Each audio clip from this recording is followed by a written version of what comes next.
तत्वार्थ सूत्र के 8वें अध्याय में बंध तत्व की चर्चा आई है।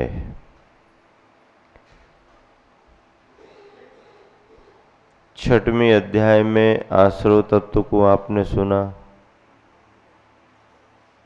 7वें अध्याय में व्रतों का वर्णन है, श्रावकाचार का, जिसे शुभ आश्रव के रूप में लिया गया। 8वें अध्याय में बंध तत्व की व्याख्या है। बंध किसे कहते हैं? जीव के रागद्वेषादि परिणामों के निमित्त से पुद्गल की वर्गनाओं का कर्म रूप परिणमन कर आत्म प्रदेशों में एकमेक पने को प्राप्त हो जाना, ये बंध की प्रक्रिया है। इसे बंध कहा गया। बंध का मतलब है कि स्थिति अनुभाग आदि को लेकर के कर्म की वर्गनाएं, पुद्गल की वर्गनाएं कर्म बन करके जीव प्रदेशों से जुड़ जाती हैं। इसी को तो बंध कहा। पहले अलग अलग थे, फिर अब ऐसे घुल मिल गए कि समझ में ही नहीं आता कि अलग अलग हैं। बंध बंध गए और सम्यक प्रकार से समीचीन रूप से जो बंधते हैं उनको संबंध कहते हैं। हाँ,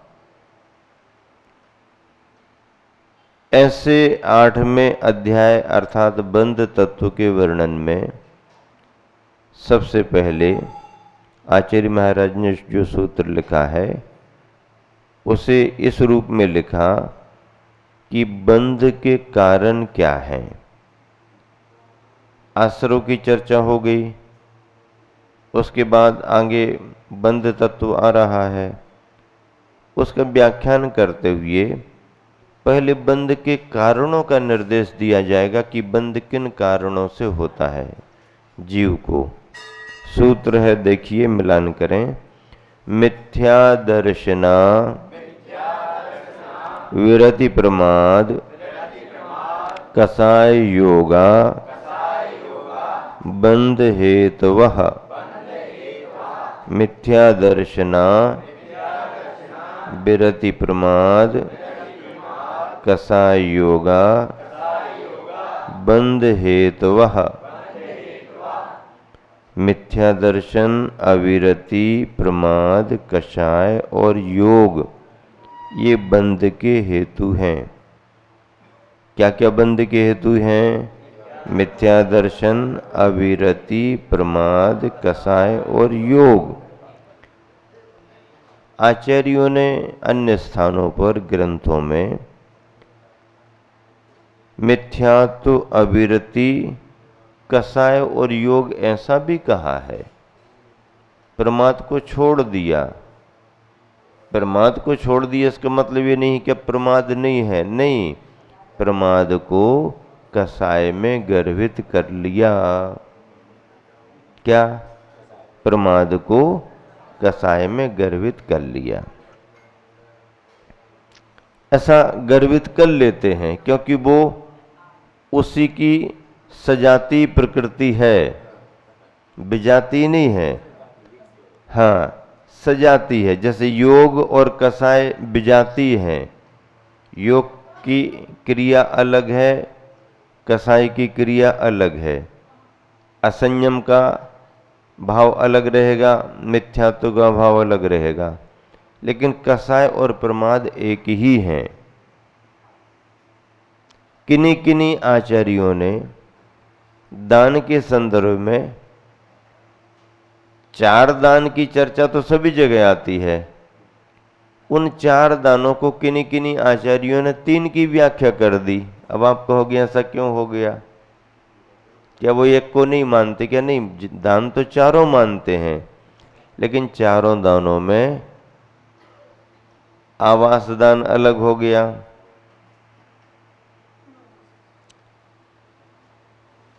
आवास यानी बसती का आवास दान हो गया, आहार दान अलग हो गया, अब ज्ञान दान आदि की चर्चा करो तो अलग हो गया। अब औषधि दान किस में लें? औषधि को अलग से भी ले लेते, और कोई कोई आचार्य महाराज कहते भले नाम औषधि है पर वो भी आहार की क्रिया में तो सम्मिलित है, इसलिए आहार में गर्भित कर लो। ठीक है ना, बात तो जम गई भाई। औषधि को आहार में सम्मिलित कर लो तो आहार दान हो गया। लेकिन दान तो चारों प्रकार के ही हैं, विवक्षा बना लेते हैं और उसको उसमें गर्भित कर लिया जाता किसी किसी को, जिसकी प्रकृति में जो होता है। तो यहां पर क्या कहा जा रहा? 5 कारण बतलाए, लेकिन आचार्य कुंद कुंद स्वामी ने समय सार में 4 कारण बताए। मिच्छत्तम अभिरमनम कसाय जोगा, ऐसा कह दिया, प्रमाद छोड़ दिया। छोड़ा नहीं है, प्रमाद को कसाय के अंतर्गत ले लिया। 15 प्रकार के जो प्रमाद होते हैं वो कसाय के बगैर होते ही नहीं है। प्रमाद यानी आलस, असावधानी प्रमाद कहते हैं, होता है। अब एक एक को समझ लो। मिथ्या दर्शन किसे कहते हैं? परिभाषा देखो, अतत्वों के श्रद्धान को अथवा तत्वों का श्रद्धा न होने को मिथ्या दर्शन कहते हैं। क्या बात हो गई? दोनों तरह की परिभाषाएं। अतत्वों के श्रद्धान को, जो तत्व नहीं है, कुतत्व है, अतत्व है, उन पर तुमने श्रद्धा रख ली, और जो तत्व है उस पर श्रद्धा नहीं रख पाए। दोनों प्रकार की परिभाषाओं का भाव एक ही है। सही रास्ते को आपने नहीं चुना, ये गलत हो गया। गलत रास्ते को आपने चुना, ये गलत हो गया। सही को चुन नहीं पाए और गलत को चुन लिया। दोनों परिभाषाएं एक ही। तो अतत्वों के श्रद्धान को अथवा तत्वों का श्रद्धा न होने को क्या कहते हैं? क्या कहते हैं? इसके 2 भेद हैं, गृहीत और अगृहीत। क्या? गृहीत और अगृहीत। अब गृहीत मिथ्या दर्शन कौन? क्या? दूसरों के उपदेश से जो अतत्व श्रद्धान होता है, दूसरों के उपदेश से, किसी के कहने से, समझाने से, किसी की बातों में आकर के जो अपन ने मिथ्या मार्ग पर श्रद्धान कर लिया, यह परोपदेशकृत ग्रहण किया गया मिथ्या दर्शन है। आलोचना पाठ में पढ़ते ना, विपरीत एकांत विनय के संशय अज्ञान को नय के, यही तो है 5 प्रकार के। एक एक की परिभाषा समझो। एकांत क्या है? अनेक धर्म रूप वस्तु का एक धर्म रूप श्रद्धान होने को। वस्तु अनेक धर्म वाली है, अनेक धर्म वाली यानी अनेकांत स्वभाव वाली है। अनेकांत शब्द कैसे बना? अनेक, एक से ज्यादा को अनेक कहेंगे, और अंत शब्द जो है वह संस्कृत भाषा में धर्म के अर्थ में भी आता है। शब्दों के अनेक अर्थ निकलते हैं, प्रासंगिक निकालना पड़ता है, तो संस्कृत भाषा में अंत का अर्थ धर्म भी निकाला। तो वस्तु अनेकांतमय है, इसका अर्थ क्या हुआ? वस्तु अनेक धर्म वाली है। वस्तु कैसी है? अनेक धर्म वाली। अनेक धर्म का मतलब क्या? धर्म तो एक ही होता है। ये हमारा धर्म रत्नात्रय का, दया का, ये एक ही, ये बात अलग है। पर वस्तु अपने गुण धर्मों में, अपने गुण धर्मों में अनेक धर्म वाली होती है। जैसे कि नींबू कैसा है? आपने कह दिया खट्टा है, ठीक है, नींबू खट्टा है, बस तो केवल खट्टा ही और उसमें कुछ नहीं है क्या? अरे भैया उसका कलर भी तो है, तो अकेला कलर ही है क्या उसमें? नहीं, आकार भी है। तो अकेला आकार ही है क्या? नहीं, स्पर्श भी है। अब कितनी बातें बता रहे हो, एक कुछ बताओ। अरे ये कैसे बताए? वस्तु में सब चीजें हैं, स्पर्श है, रस है, गंध है, वर्ण है। तो फिर हमने पूछा नींबू कैसा है, तो आपने खट्टा क्यों कह दिया? खट्टे गुण की उसकी प्रधानता है। नींबू का विशेष गुण क्या है? खटास। अकेली खटास ही नहीं है, आकार भी है, रंग भी है, स्पर्श भी है।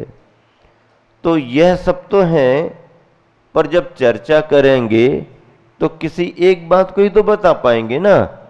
इसलिए हम पूछ लेते हैं, आप नींबू कैसा है, किस अपेक्षा से पूछ रहे बताओ? किस अपेक्षा से पूछ रहे? स्वाद की अपेक्षा? खट्टा है। रंग की अपेक्षा? पीला पका होगा पीला, कच्चा होगा तो हरा है।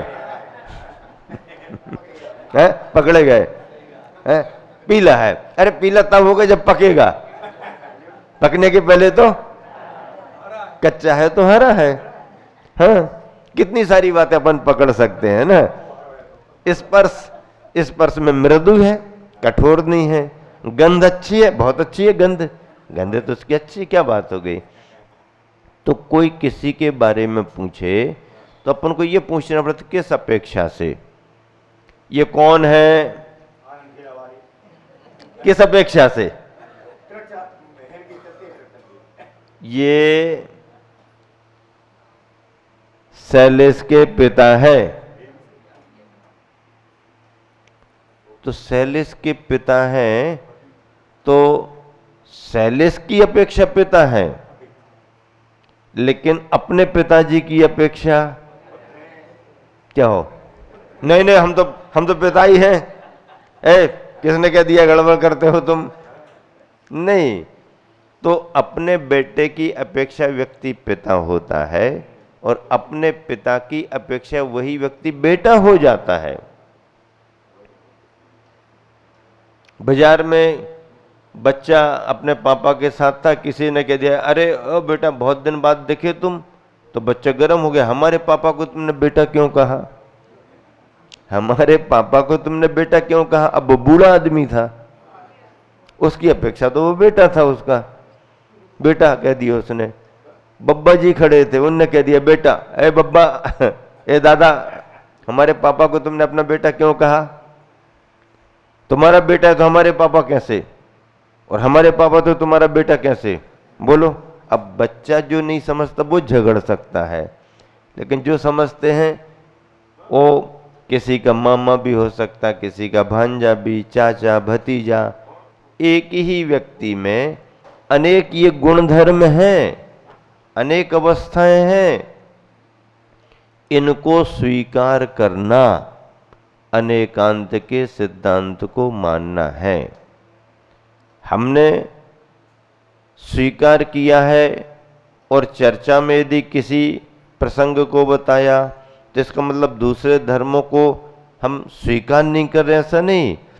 दूसरे धर्मों को स्वीकार करते हुए भी अभी प्रसंग किस चीज का है वो बात रखनी। हाँ, अभी प्रसंग जिस बात का है, तो अभी भैया मामा के रूप में इनकी जरूरत है, तो चलो भैया भांजी का शादी वादी में भात आत देना होगा, कुछ देना होगा, मामा को बुलाओ। मामा का भांजी बैठी है तो मामा को बुलाओ। अब यदि घर में कोई भाई इनका उत्तराधिकारी कौन है, तो उत्तराधिकारी उनको वसीयत लिखना है तो बेटे को बुलाओ, पगड़ी किसको, बड़े वाले को बुलाओ। तो जहां जो प्रसंग होगा उसे उस रूप में प्रस्तुत किया जाता है। ये क्या है, एक ही व्यक्ति अनेक व्यक्तियों के संयोग से अनेक धर्म वाला हो जाता है। अपेक्षा पहले लेना पड़ती है, तो किस अपेक्षा से, अनेक धर्म रूप वस्तु का एक धर्म रूप श्रद्धान होने को। अब है तो अनेकांतात्मक वस्तु, जीव मूर्त ही है, ही लगा के मामला बिगाड़ दिया। जीव अमूर्त ही है, आचार्यों ने दोनों बातें की, जीव मूर्त भी है और जीव अमूर्त भी है। भी लगाया तो हमारी बात सही, और ही लगाया तो गलत। हाँ, भी ऐसा भी कर्मों से बंधा होने के कारण मूर्त भी है, और प्रकृति से स्वभाव से कर्मों से रहित होने के कारण अमूर्त भी है। दोनों बातें, ऐसा सिद्धांत मानने वाला अनेकांतवादी है। अनेक धर्म रूप वस्तु का एक धर्म रूप श्रद्धान होने को एकांत मिथ्या दर्शन। जैसे वस्तु अनित्य ही है या नित्य ही है, सत्य ही है या असत्य ही है इत्यादि श्रद्धान होना। विपरीत मिथ्या दर्शन उल्टा, परिग्रह सहित भी गुरु हो सकते हैं, केवली कबलाहार करते हैं, स्त्री को भी मोक्ष प्राप्त हो सकता है इत्यादि उल्टे श्रद्धान को विपरीत मिथ्या दर्शन कहते हैं। ये बातें विपरीत हैं, सिद्धांत में इनको स्वीकार नहीं किया गया। कोई कहेगा आपके यहाँ स्वीकार नहीं है, आप मत मानो, हमारे यहाँ तो स्वीकार है, हम मानेंगे। तो हमारे तुम्हारे की बात नहीं होती है, इसमें तो मोक्ष मार्ग के स्वरूप की बात होती है। यदि परिग्रह सहित गुरु नहीं हो सकते तो उसका हेतु है, परिग्रह के साथ कैसे गुरु बनेंगे, निर्ग्रंथता के बगैर रत्नत्रय की पूर्णता कैसे होगी, और रत्नत्रय की पूर्णता नहीं होगी तो गुरु का स्वरूप कैसे आएगा, ये हमारा तर्क है ऐसा। और फिर केवली कबलाहार नहीं करते,